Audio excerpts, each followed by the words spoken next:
はい。皆さん、こんにちは。寺子屋忍者の岩沢です。今日は2025年初めての撮影ということで、本年もどうぞ皆様よろしくお願いいたします。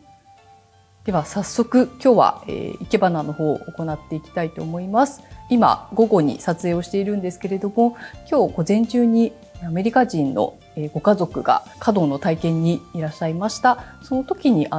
プリングイズカミングということで、春がやってきたということで、今日はテーマをそちらにして生けていただきました。それのちょっと残りの木ですとかチューリップとかを使って生けていきたいと思います。今日使う花材の方の紹介をしていきたいと思います。まずこちらですね。今日は信楽焼の、器を使っていこうと思ってます。こちら東光堂さんの信楽焼になります。以前に東光堂さんで撮影をさせていただいておりますので、もしよろしければ、過去の動画の方もリンクを説明欄に載せておきますので、ぜひご覧いただければと思います。東光堂さんは宮内庁御用達の陶器屋さんになります。はい。で、使う花材ですね。こちら側が桜になります。スプリングイズカミングということで、春の代表的なお花かなと思います。こちらはですね、山形県の慶応桜と言いまして、一番最初に日本で桜が咲くと言われているものなんですけれども、そちらの桜を使用していきます。それと、こちら、赤目柳ですね。赤目柳と、こちらが雪柳になります。そしてこちらが春らしいチューリップです。今日はこちらのオレンジ色の華やかなチューリップを使っていこうと思います。今日桜と赤目柳と雪柳を使っていくんですけれども、木の方は別に桜だけでもいいかなと思いますので、今日たまたま午前中に華道の体験があったのでこれだけ用意しているんですけれども、桜とチューリップだけとかでも綺麗に生けられるかと思います。はい。では一番高いところですね、主となるものから生けていきます。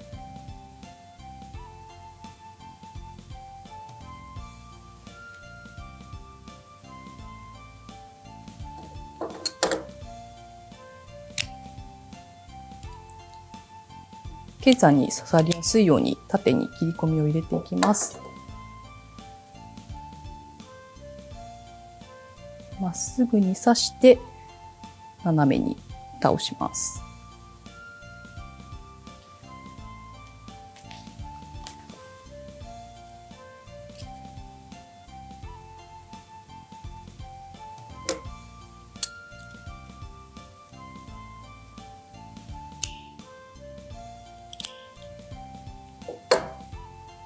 バランスを見ながら切っていきます。まっすぐに刺して斜めに倒します。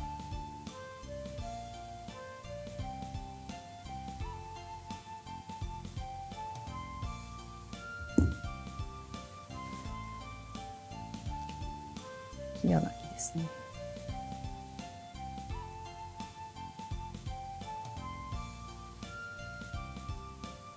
どこに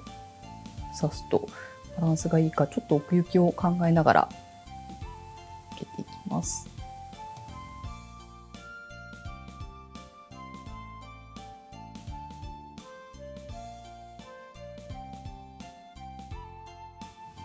倒す前に必ずまっすぐに刺してから倒すようにしましょう。その方が安定します。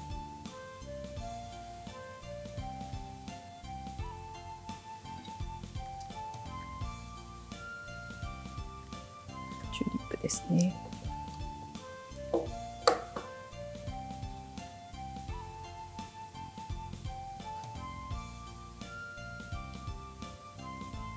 ちょっと時間が経つと葉の方がしおれてきてしまうんですけれども、ちょっとあまりに下がっているものは切ってしまいたいと思います。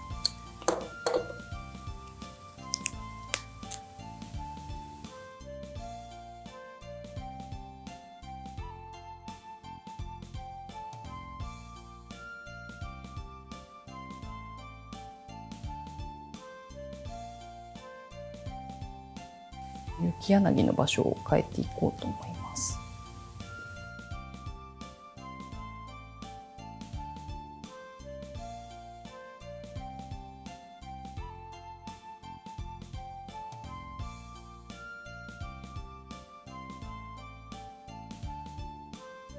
クロスしてしまっている枝は切ってしまいたいと思います。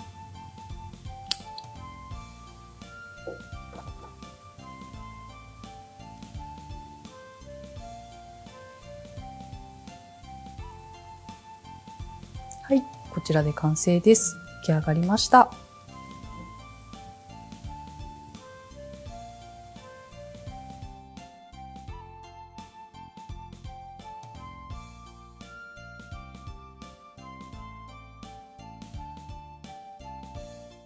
はい、今日はひとみちゃんに、特別に来ていただきまして、一緒に茶道と着物についてお話ししていきたいと思います。簡単にじゃあひとみちゃん、自己紹介をお願いいたします。私は中学生の部活の時から、茶道をやっておりまして、で卒業後今の師匠のところに師事をしていて、いろんなお弟子さんが集う有志の団体があって、そのご縁でこうどんどんつながっていったタイさんとモンゴルに、はい、行くようになったりっていうご縁で、今お茶の教室のお手伝いをしたりという感じで、はい、活動しております。はい、一昨年にひとみちゃんと一緒にモンゴルに行かせていただきまして、一緒に寺子屋忍者のメンバーの大谷さんがモンゴルと深いつながりがあって、それで声かけていただいて2人とも一緒に行ってきたんですけれども、その時の動画もありますのでリンクを説明欄に貼らせていただきますので、ぜひよろしければご覧ください。一昨年私は一緒に行ったんですけど、ちょっと去年仕事の関係で行けなくて、去年も行かれたと思うんですけど、去年はどうでしたか？そうですね、去年も3人で行ったんですけど、私が今教室で教えてる同い年の女の子と大谷さんと3人で行って、去年は全員お茶チームで行ってきて、なのでお茶特化型のモンゴル旅だったので、モンゴルの遊牧民のゲルに遊びに行って、そこでこうテーブル茶道というか流麗棚を組み立てて、草原の真ん中でお茶をしたり、でタイさんが華道を披露したイベントでまたお客様にお茶を振る舞ったりっていうようなことを去年はやりました。ゲルに泊まったんですか？はい、そうなんです。去年は、イベントの後に大谷さんはちょっと時間がなくて帰ってしまったんですが、はい、私だけその現地のお友達と一緒に乗馬教室をやってる遊牧民さんがいらっしゃって、その方のとこにゲルに泊まって、で昼間馬に乗せて別の隣の遊牧民さんのお家までこうパカパカ馬を走らせて遊びに行ってみたいなことを、はい、やらせていただきました。すごい。馬初めてですか？何回かやって乗馬は？初乗馬。すごいね。はい、でもその教室やってる方が日本語がすごい上手で、日本に留学してたこともある方だったので、丁寧に教えてくれて、なんで帰り遊牧民さんのところから帰ってくる時にはもう手綱引かれないで一人で走るみたいな感じになってました。今年はぜひタイさんも、行きたいです。なんかね、ちょっと予定次第なんですけど、はい、ぜひまた今年もお願いし今後ます。に行きたいと思います。また行った際にはぜひ YouTube の方でも報告できればと思います。はい、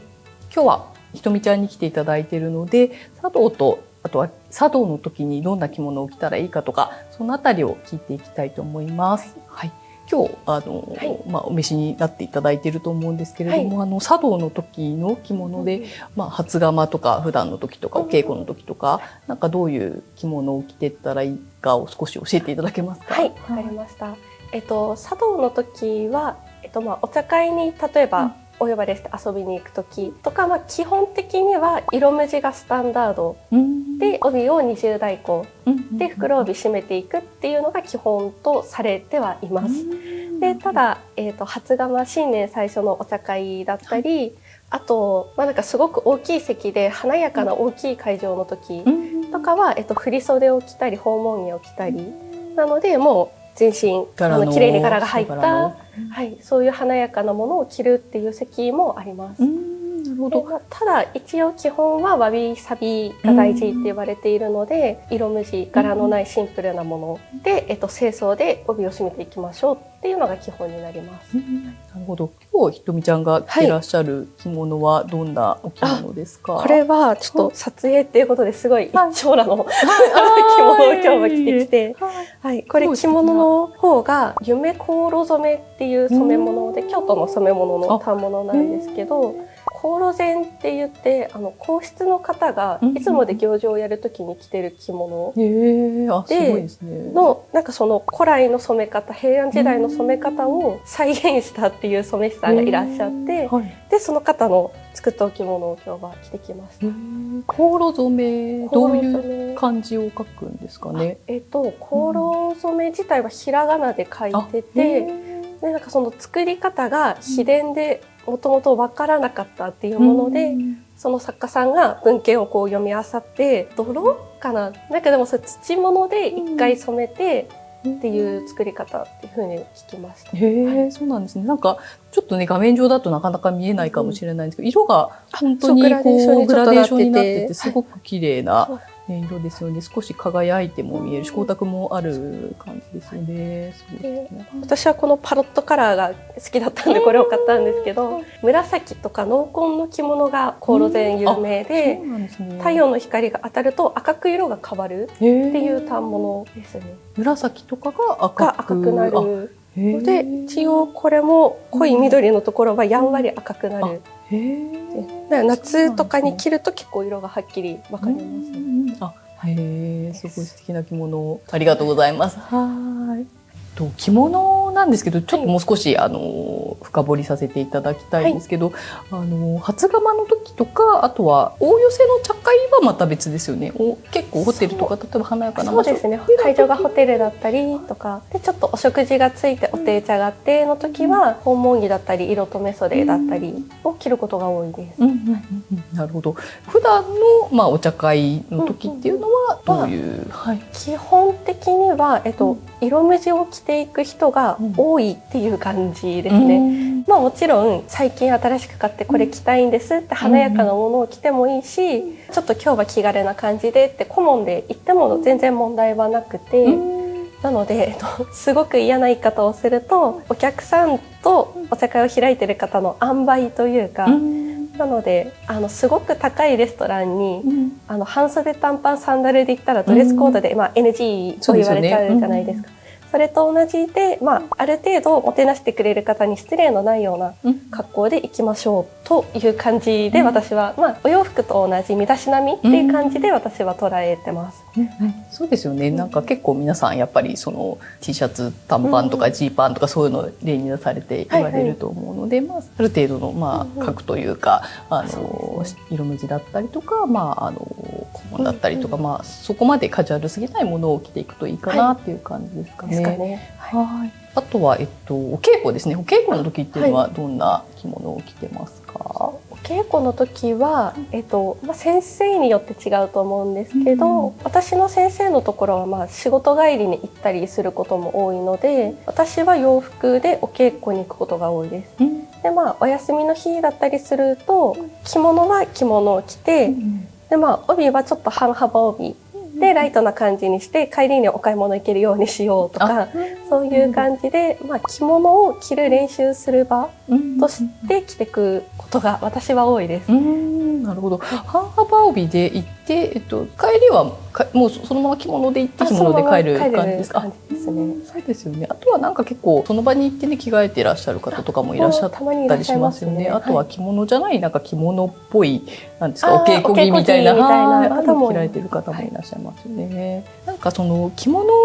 があった方がちょっと草さばきとかなんかやりやすいのかなっていうイメージはありますね。でも洋服でも問題ない。問題はないです。あとはお茶やるときにこっち側に懸垂ってお水が入ってるものがあるので、それがやっぱり慣れてないと袖がお茶って使っちゃったりみたいなことがあるので、ある程度お茶会に自分が出るってなった時は着物を着てお手前をする稽古っていうのは必要だなとは思います。なるほど、わかります。うちの先生のところでもお茶会前になると着物着てきてお稽古するっていう人も増えてきます。なるほどですね。わかりました。ひとみちゃんはもともと中学校の時から茶道部に入られて、そうですね。茶道部に入って、なるほど。もうその頃から着物って着てらっしゃったんですか？いや、その時は着れなくて、学校のお茶会はみんな浴衣で最後卒業お茶会出るみたいなことをして、でもそれもOG OB の先輩方とか、あと先生にもこうやって着せてもらって、まあね、中学生だから、はい、全然できなかったので、でその後こう卒業して先生のところに弟子入りするってなってからは、とりあえず着付けて頑張って自分で着てみましょうっていう感じで先生に教えてもらって。で大学生に入ったぐらいからと同じ車中に着物の着付けの先生がいらっしゃったので、その方のところで習い始めました。なるほど。なんかモンゴル行った時に、はい、ひとみちゃん多装とかもね、モンゴルの可愛い女の子に着せたりしてたので、すごいですよね。多装とかもできるんだなと思って。着付けの先生が時間があると、多装やったり変わった帯結びだったり、いろいろ練習していいよって言ってくださる方だったので、自分が中学校の時着せてもらったように、私もお手伝いに行くと着せたりするので、それで自然とだんだんできるようになっていきましたね。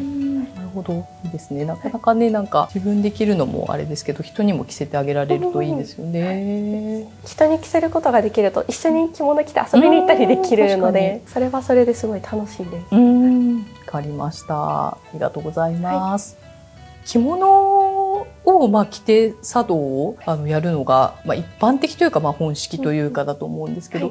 なんで着物を着るのかというか、着物の役割みたいなことをもし分かれば教えていただけますか？はい、私の考えではあるんですが、茶道は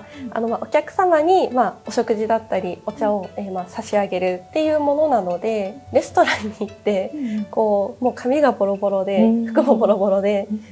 もう猫背で声も小さくて何をしてるかわからないっていう方にお出しされても万全の状態で美味しく料理を食べれないじゃないですか。それだったらピシッとしてベストを着てシャキッとトレー持ってっていう方に出してもらった方が、そつなくやっていただいた方が美味しく料理を食べれるっていうのと同じ感覚ですかね。着物を着て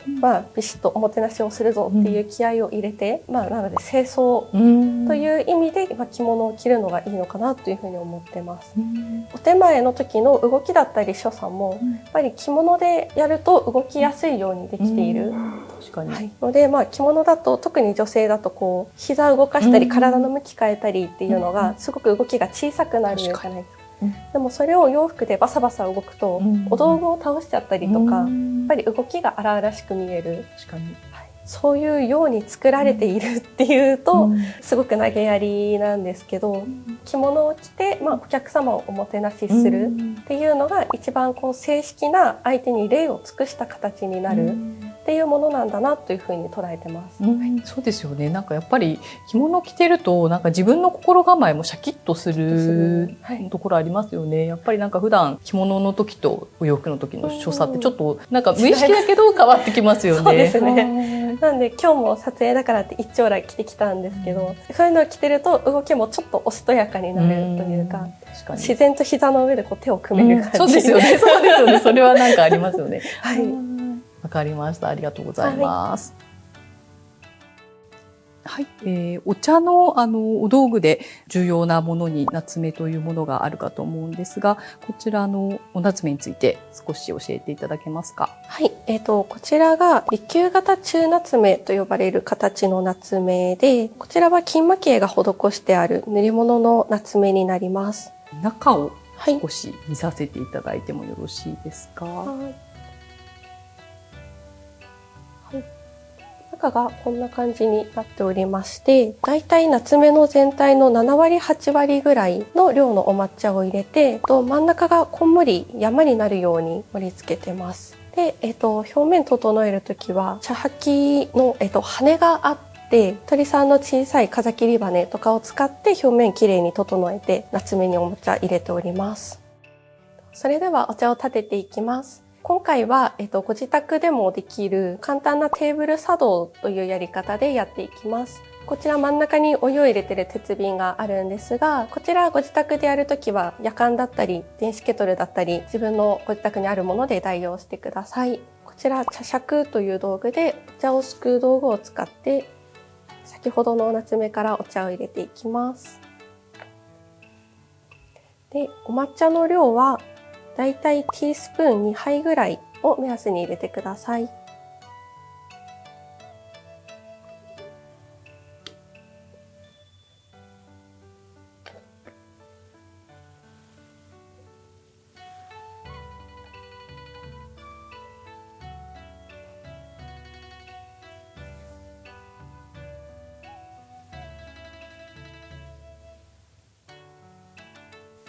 それではお湯を入れていきます。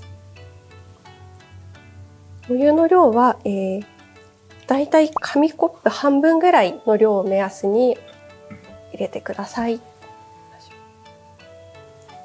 で、茶筅をここにあるつがりという部分があるんですけど、ここに親指を合わせて3本指で持っていきます。で、大きく1の字を書くように茶碗の中でシャカシャカ振っていってください。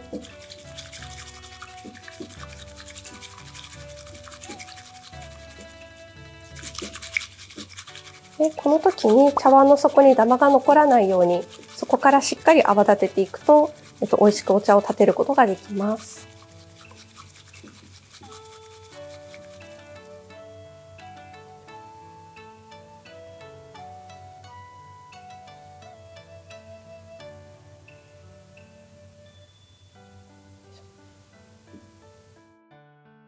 じゃあまず全体にお抹茶とお湯をなじませて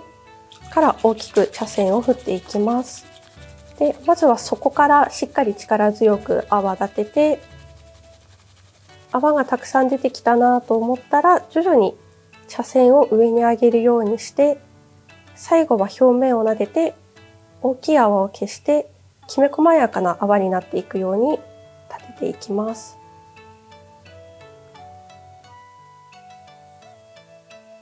はい、こちらでお抹茶完成です。それでは、お菓子とお抹茶をいただいていきます。茶道ではまず最初にお菓子の方から食べていきます。で、食べ方は懐紙をしっかり手のひらに乗せてお菓子をいただいていきます。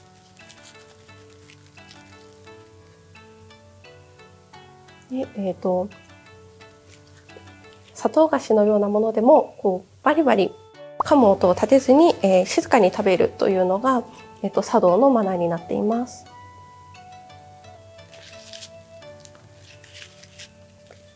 で、お茶会などで出たお菓子のゴミや懐紙は、お洋服のポケットや着物の方だったら襟に入れてお持ち帰りするようにしましょう。で、次にお抹茶です。お抹茶でお茶会なので立ててくださった方がいるときは、お手前頂戴いたしますというふうに飲む前に一声かけてからいただきます。で、その後お茶碗を手のひらに乗せて、このように感謝の所作をいたします。それからお茶碗の正面を避けるように2回手前に回して、2口半で飲むのが良いとされています。すごく熱かったり量が多かったりする場合もあるので、こちらは飲みやすいように美味しく飲める感じでいただいてください。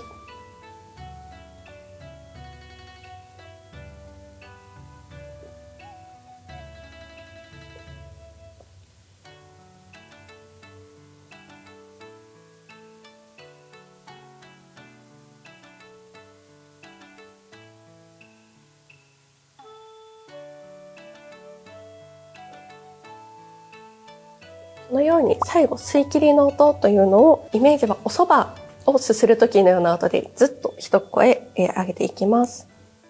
で、お茶碗を正面に戻してこちらお茶会などでは、その席のテーマに合うように亭主の方が選んでくださったお茶碗なので、どのようなものなのかなとか、誰が作ったものなのかなというものをしっかり両手で持って見ていくと、お茶だけでなくお道具も一緒に味わうことができるのでおすすめの楽しみ方です。